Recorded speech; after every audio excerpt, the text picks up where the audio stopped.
अकबर बीरबल की कहानी Jat life story. दोस्तों, अकबर का साला हमेशा से ही बीरबल की जगह लेना चाहता था।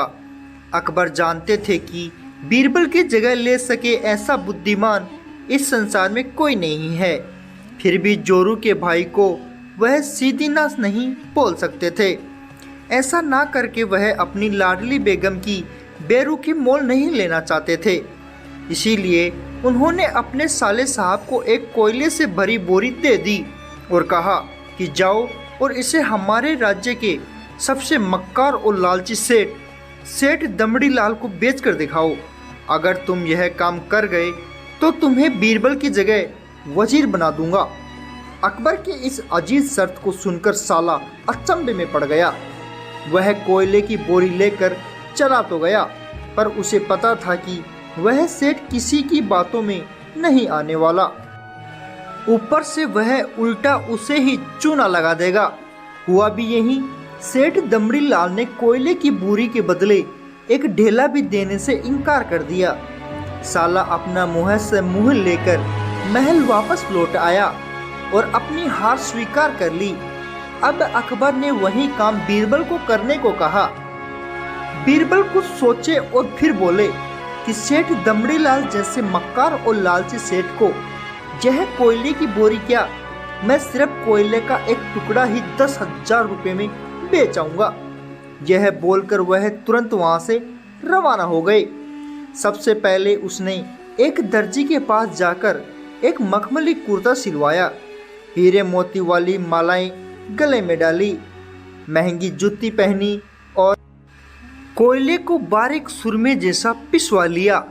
फिर उसने पीसे कोयले को एक सुरमे की छोटी चमकदार डिब्बी में भर लिया।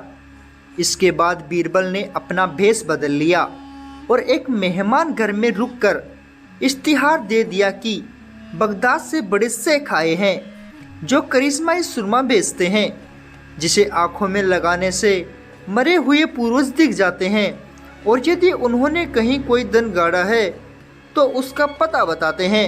यह बात शहर में आग की तरह फैल गई। सेठ दमड़ी लाल को भी ये बात पता चली। उसने सोचा जरूर उसके पूर्वजों ने कहीं न कहीं धन गाड़ा होगा। उसने तुरंत शेख बने बीरबल से संपर्क किया और सुरमे की डिब्बी खरीदने की पेशकश की।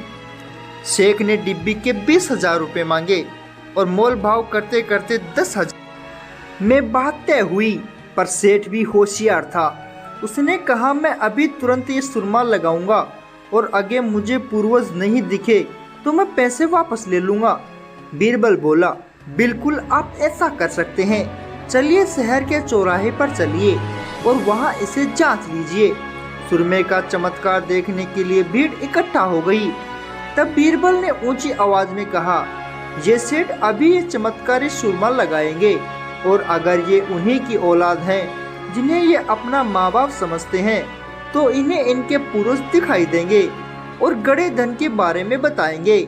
लेकिन अगर आपके माँ बाप में से किसी ने भी बेईमानी की होगी और आप उनकी असल औलाद नहीं होंगे तो आपको कुछ भी नहीं दिखेगा। और ऐसा कहते ही बीरबल ने सेठ की आंखों में सुरमा लगा दिया। फिर क्या था, सिर खुजाते हुए सेठ ने आंखें खोली। अब दिखना तो कुछ था नहीं, पर सेठ करे भी तो क्या करे। अपनी इज्जत बचाने के लिए सेठ ने 10,000 बीरबल के हाथ में थमा दिए और मैं फुलाते हुए आगे बढ़ गए। बीरबल फौरन अकबर के पास पहुंचे और रुपए थमाते हुए सारी कहानी सुना दी। अकबर का साला बिना कुछ कहे अपने घर लौट गया और अकबर बीरबल एक दूसरे को देखकर मंद मंद मुस्कुराने लगे।